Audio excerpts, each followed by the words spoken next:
முத்தி பேருரை நிகழ்த்த வருமாறு மெய்வழி செந்தாமரை அனந்தர் ஐயா அவர்களை அழைக்கின்றோம்.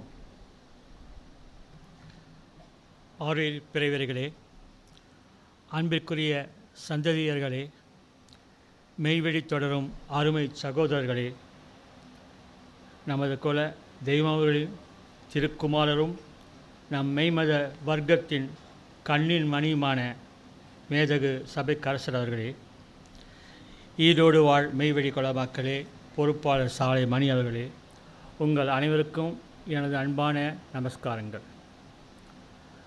பொதுவாக நமது மெய்வழி மதத்தின் தத்துவம் என்பது ஒரு அருமையான, ஆழமான, ஆதி பரம்பரையான, உண்மையான, நிலையான, சக்தி வாய்ந்த ஒன்றாக இருக்கிறது. இதில் முக்கியமானதாக மெய்வழி சந்ததியினரும் மெய்வழி தொடரும் நன்மண மக்களும் உடல், ஆன்மா, உயிர் என்பவைகளின் உற்பவம், முடிவு என்பதை பற்றி மெய்வழி என்ன சொல்கிறது என்று ஆரம்பத்தில் அறிந்து கொள்ள விரும்புகிறார்கள். நம்முடைய ஆன்மாவாகிய உயிர் நமது இந்த உடல் அழிந்த பின்னரும் இருக்கும். ஏனெனில் இந்த உலகம் தோன்றிய நாளிலிருந்தே, இந்த உடல் உருவாவதற்கு முன்பிருந்தே அது இருந்து வருகிறது. நாம் இப்போது வாழ்ந்து கொண்டிருக்கும் இந்த உலகிற்கும் நமது ஆன்மாவிற்கும் சம்பந்தமில்லை. இந்த தூள உடல் மறையும் போது இந்த உலகமும் நமக்கு சொந்தமில்லாமல் போய்விடுகிறது. நமது ஆன்மாவிற்கு என்று ஒரு தனி உலகம் உள்ளது. சொர்க்கம், நரகம், இறைவன், யமன் என்பதெல்லாம் நம் ஆன்மாவின் உள்ளே அதன் சொந்த உலகத்துள்ளது, வேறெங்கும் இல்லை. ஆதியிலிருந்தே அண்டத்தில் கோடான கோடி ஆன்மாக்கள் உள்ளது. அவை பல்வேறு ஜீவராசிகளாகவும் ஜீவ வர்க்கங்களாகவும் இருக்கிறது. அவை ஒவ்வொன்றுக்கும் அதன் ஒவ்வொன்றின் ஆன்மாவின் உள்ளேயும் ஒவ்வொரு தனி உலகம் உள்ளது. அந்த ஆன்மாக்கள் பல்வேறு சமயங்களில் பல்வேறு விதமாக அவை ஒவ்வொன்றும் புல், பூண்டு, மிருகம், பறவை மற்றும் மனிதனாக உருவெடுத்து ஒரு உடலிற்குள்ளே புகுந்து கொள்கிறது. எந்த உடலில் புகுந்ததோ அந்த உடலின் அழிவுதான் அப்போது அதற்கு இருக்கும். இந்த ஆன்மாக்கள், இந்த ஒரு தனி ஆன்மாவுக்கு மகிழ்ச்சி தரக்கூடியது என்று ஒன்றிருந்தால் அது மனித தேகம் எடுப்பது மட்டும்தான். அரிது அரிது மானிடராய் பிறப்பது அரிது என்பது ஆண்டோர் வாக்கு. மற்ற ஜீவராசிகள் போல் அல்லாது மனித தூள தேகத்திற்குள் மட்டுமே நுண்ணிய ஆவியாகிய சூக்கும தேகம் என்ற ஒன்று உள்ளது. இந்த சூக்கும உடலின் வல்லமையால் மனிதன் சொர்க்க உடலை பெற முடியும், சிவமாகவும் ஆக முடியும். தெய்வம் அவர்கள் சுத்த உடம்பாகும், அது உன் சூக்குமமாகும் என்றும், பாதி ஒளியாம் விஸ்வரூபம் பார் வின் ஊடுருவி நிற்கும் சூக்கும தேகம் என்றும், சூக்கும உடம்பாமோ சொல்ல விளங்காதே சாக்களவே சாகாத்தலை என்றும், அழிந்திடா சூக்குமத்துள் அடங்கி நீ பார்க்க பார்க்க விளங்கிடும் தேகம் நாங்கும் வேதனா அமுதம் சிந்தும் என்றும் மெய்வேதத்தில் அருளியுள்ளார்கள். மனம், அறிவு, நினைவு இவையெல்லாம் இந்த சூக்கும தேகத்துக்கு மிகவும் நெருக்கமான தொடர்புடையது. மனம், அறிவு, நினைவுதான் சூக்கும உடலா என்றால் அதுவும் அல்ல. ஆனால் சூக்கும தேகத்தின் துல்லிய அதன் அசைவை, அதன் நடியை அறியக்கூடிய ஒரு அரிய உன்னத ஞானம் இந்த மனம், அறிவு, நினைவுக்கு உண்டு. அதாவது சூக்கும தேகத்தின் துல்லிய அதன் அசைவின் நடை அறியக்கூடிய அரிய உன்னத ஞானம் இந்த மனம், அறிவுக்கு உண்டு. இதனை நம் மெய்வதம் அறிகின்ற அறிவே அறிவென்று அறிவாய் என்றும், பாங்குபெற முதல் அறிவு உசூது நடை விதமும் என்றும், அங்கத்தில் உசூது நடியை அறிந்தபின் ஆனதுர மூச்சு அகலாது பற்றியே என்றும், நடையனு உசூதை காண லகுவல்ல தன்னாலாகா திடமுல ஞான தேசிகர் உளங்கணிந்து உடலை விட்டு உடலில் பாய்ந்து ஓமுடிந்த பட்டணத்திலாக்க நடையது தோணித்தோணும் நாட்டம் நீ அகலாதெங்கே என்றும் மெய்வேதத்தில் குறிக்கிறார்கள். தேகம், ஜீவன், நடை, சூக்குமம் என்பதற்கெல்லாம் தொடர்புடைய ரோஸ்மிதாக்கள் காலம் என்ற ஜீவதேகத்தின் ஆதி அந்த வரலாறு ஒன்று இருக்கிறது. தெய்வ வாக்கியங்கள் இந்த வரலாற்றை பற்றி எப்படி எடுத்து காட்டுகின்றன என்று பார்ப்போம். ஆதியில் பரம்பொருளே மனித தேகத்தில் வருவதற்கு ஆசை கொண்டு அதனுள்ளே பிரகாச கதிராக வந்து புகுந்து கொண்டது. அதாவது சின்மய ரூபமாக ஐம்பூதங்களையும் தம்முள் அடக்கிக் கொண்டு தாயின் கருவறையில் முதலில் கருவாக வந்து வீழ்ந்தது இந்த பரம்பொருளின் கிரண வீச்சுதான். முதலில் கருவாக வந்து வீழ்ந்த அந்த பரமப்பிரகாசமாகிய பரமாத்மா ஒரு நுண்ணிய சூக்குமதேகமாக உடனே அது தம்மை ஆக்கி கொண்டது. அந்த நுண்ணிய சூக்குமதேக பரமபீடத்தில் வாசல் கதவியும் சாத்தி கொண்டு தனக்குத்தானே தாளிட்டு கொண்டு கட்டுண்டு சுருண்டு விட்டது. அப்படி அது செய்து கொண்ட அதே சமயம் தம் பிரகாச பீடத்தில் இருந்த ஜீவாத்மாவை மட்டும் பிரித்து தன்னை விட்டு தனித்ததாக அதை ஆக்கி விட்டுவிட்டது. வேறு வழியில்லாமல் பரமாத்மாவின் பீடத்தையே சுற்றி சுற்றி வந்த இந்த நுண்ணிய எழியான ஜீவாத்மா தம்முடன் இருந்த பஞ்சபூதங்களையும் ஏவி தாயின் இருண்ட கருவறியில் இந்த மனித தோல் தேகத்தை கட்டிக்கொண்டது. இந்த ஜீவாத்மா தான் ஆதி வஸ்து, நமது ஆன்மா, உயிர், ஜீவதேகம், இறைவன் நமக்கு அளித்த ஒரு சீதனப் பொருள் எல்லாம் இதுதான். மனம், அறிவு, நினைவு எல்லாம் இதன் கட்டுப்பாட்டில் தான் உள்ளது. ஜீவாத்மா தூள தேகத்தை கட்டி கொண்டு விட்டாலும் தூள தேகத்தில் உன்னதமான ஒரு இடத்தில் பரமாத்மாவும் ஜீவாத்மாவும் ஒன்றை ஒன்று சார்ந்திருக்கும்படியே அமைத்து கொண்டுள்ளது.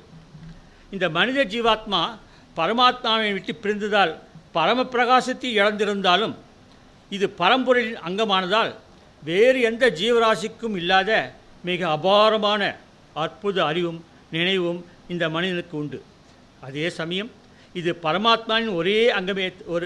பரமாத்மாவின் ஒரு அங்கமே தவிர முழுமையான இறைசக்தி அல்ல என்பதால் அபாரமான அது அறிவு, நினைவு ஆகியவற்றின் ஒரு பகுதி இருட்கோளமாகவும் அசைவு இல்லாமலும் இருக்கிறது. அதனால் ஜீவனுக்கு தாம் இருக்கும் இடமும் எல்லையும் தெரியாமல் இருக்கிறது. ஏன், ஜீவதேகத்துக்கு தான் யார் என்று தன்னை அறியக்கூடிய சக்தியும் கூட அதற்கு இல்லாமல் இருக்கிறது. அப்படி தன்னை யார் என்று அறிந்து கொள்ள வேண்டும் என்ற விருப்பமும் துளிக்கூட அதுக்கு இயற்கையாக இல்லாமலேயே அது மகிழ்ச்சியுடன் உலகில் மனிதனாக வாழ்ந்து கொண்டு வருகிறது. ஆனால் இறைவனின் நீதி வேறாக உள்ளது. காலாகாலமாய் ஆதியிலிருந்து இறை சக்தியை தம்முள் கொண்ட இறை தூதுவர்கள் அவதார புருஷராக வழி வழியாக இவ்வுலகிற்கு அவ்வப்போது அவதரித்து வந்து ஒரு அதிர்ச்சியான தகவலை, ஒரு உஷார் நிலையை, ஒரு எச்சரிப்பு வசனத்தை மனிதனுக்கு தெரிவித்து செல்கிறார்கள். அது என்னவென்றால், ஏகனின் சீதனப் பொருளான ஜீவாத்மாவானது இந்த மனித தோளத்தை கட்டி கொடுத்ததால் மனிதன் இறைவனுக்கு ஆற்ற வேண்டிய ஒரு கடன் என்ற கடமை உள்ளது என்றும் மறுபடியும் கூறுகிறேன். ஏகனின் சீதனப் பொருளான ஜீவாத்மாவானது இந்த மனித தோளத்தை கட்டி கொடுத்ததால் மனிதன் இறைவனுக்கு ஆற்ற வேண்டிய ஒரு கடன் என்ற கடமை உள்ளது என்றும், மனிதனுக்குள் இப்போது மகிழ்ச்சியுடன் வாழ்ந்து வரும் ஜீவாத்மாவின் மகிழ்ச்சியும் பரிமளிப்பும் நிலையாக நித்தியமாக தொடர்ந்து அதற்கு இருக்க வேண்டுமானால் அது பரம்பொருளின் அம்சம் என்பதை அறிந்து அதனை தன்னுள் உணர்ந்து மனிதனாக பிறந்ததின் பயனை அடைய வேண்டும் என்றும், அப்படி இல்லையெனில் அவன் தூளத்தின் இறுதி தருவாயில் இந்த மனித ஆத்மா அழகையாக மாறி நரக வேதையில் மாட்டிக்கொண்டு விடும் என்றும் அறிவிக்கிறார்கள். வந்த வேதமாக வந்துள்ள இவர்களின் தூய ஞான அமுதமொழி போதனைகள் மட்டுமே இவனுடைய தன்னிலையை இவனுக்கு விளங்க வைக்க முடியும் என்றும் இந்த மகத்துக்கள் நமக்கு அறியச் செய்கிறார்கள். பரமசர்குருவாக இவனுக்கு இந்த செயலை செய்ய வந்திருக்கும் பரமாத்மாவின் பிரம்மஸ்வரூபமே என்று இவன் உணர்ந்த நேரத்திலேயே இவன் எண்ணம் பரிமளிக்கிறது. பரமசர்குருவாக இவனுக்கு இந்த செயலை செய்ய வந்திருப்பவர்கள் பரமாத்மாவே பிரம்மஸ்வரூபமே என்று இவன் உணர்ந்த நேரத்திலேயே இவன் எண்ணம் அப்படி பரிமளித்து ருத்ரனை அச்சுறுத்தி விலகி ஓடச் செய்யும் தவாதிக்க பிரணவ கலை இவனை அறியாமலே உதயமாகி எழுந்து உலாவ ஆரம்பித்து விடுகிறது. அதாவது நமது தெய்வத்தை உணர்ந்து இவன் எண்ணம் அவள் மீது சார்ந்து நிற்கும்போது ருத்ரனை அச்சுறுத்தி விலகி ஓடச் செய்யும் தவாதிக்க பிரணவக்கலை என்னும் சாகாக்கலை இவனை அறியாமலேயே உதயமாகி எழுந்து உலாவ ஆரம்பித்து விடுகிறது. நமது மெய்வழி தெய்வ மகாபுருஷோத்தமிலிருந்து இந்த நிலையினை பெற்றுதான் மெய்வழி மக்களாகிய நாம் பரிசுத்த பிரயாணமாகிறோம்.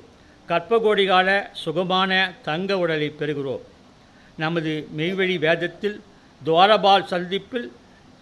துவாரபாலகால் சந்திப்பு என்ற தலைப்பில் வரும் ஒரு தனிப்பகுதியில் தெய்வமகள் இதனை எடுத்து கூறுகிறார்கள். செயற்கரிய செயலுடைய தெய்வமாக தந்துள்ள திருவாக்கியங்கள் இன்னும் இந்த ஞான நிலையை பற்றி மிக அற்புதமாக நமக்கு விவரிக்கிறது.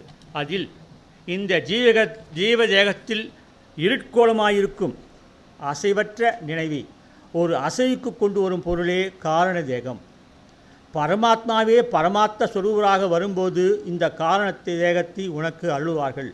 அப்போது உன்னுள்ளே உள்ள எதற்கும் அசையாத உன் பரிசுத்த ஆவியான சூக்கும தேகம் அசையும். அப்போது உன் ஜீவதேகமானது காரண தேகத்தை சார்ந்து நிற்பதனால் உன் மூச்சு ஆடாது என்று தவயோக மகிமை பற்றி அழுகிறார்கள். பேச்சு மூச்சு அற்ற இடம் சொல்லலாமோ, பலத்து நின்ற குருவர்களை பேசப்போமோ என்றும் பற்றியே பார்த்தவிடும் பரம ரகசியத்தை உற்ற சுவாசமது உள்ளடங்கும் பொங்கிடியே என்றும் நம் மெய்வேதத்தில் தவநெறியின் அடையாளத்தையும் அறிவிக்கிறார்கள். பத்திய திடத்தில் தன்னிலை உணரும் மெய்ஞான நாள் என்று வருவது போன்று அன்று தெய்வமோர்களுக்கும் வந்த அந்த ஒரு காலகட்டத்தில் நிகழ்ந்ததை பற்றி மான்மியத்தில் தெரிவிக்கிறார்கள். அதில் ஜீவ ஆவி அறிவானது எழும்பி ஏறி பூரிக்க தேவரகசிய தேவாமத தெல்லமுதை தித்திக்க தித்திக்க இவர்களுக்கு பாட்டியர் அருந்த தந்தார்களாம். அந்த போதனையை பற்றியெல்லாம் பாட்டியருடன் அகிலவனம் வந்த காலத்தில் தெய்வமவர்கள் நினைந்து பார்த்து உணர்ந்து ஆச்சரியமும் பரவசமும் அடைந்து ஒவ்வொன்றையும் ஆய்ந்து சிந்தித்து பார்த்தார்களாம். இந்த மாறாத சிந்தனையும் நிலையான ஒட்டுதலும் ஆசான் மீது அவர்கள் கொண்ட ஆழ்ந்த பக்தியும் ஒரு மகோன்னத மேல்நிலையை இவர்களுக்கு தந்து இவர்களின் சூக்கும சூழானது முற்றி ததும்பி சுரந்தோங்கி இவர்கள் வசமாகியதால் சுத்த சித்த மாபெரும் ஜெய விளைவெளியுடைய ஜோதி சுரூப திருமேனியை இவர்கள் கைப்பற்றி கொண்டவரானார்கள் என்று மான்மியத்தில் வருகிறது.